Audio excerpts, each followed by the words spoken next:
बिस्मिल्लाहिर्रहमानिर्रहीम।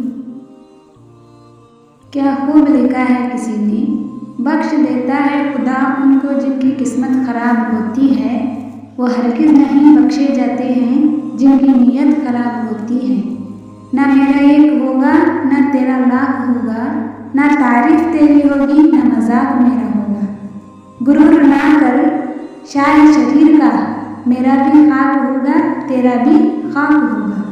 जिंदगी भर ब्रांडेड करने वालों, याद रखना कफन का कोई ब्रांड नहीं होता।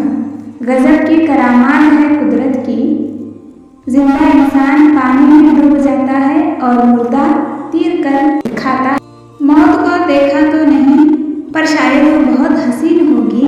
कमबख्त जो भी इसे मिलता है वो जीना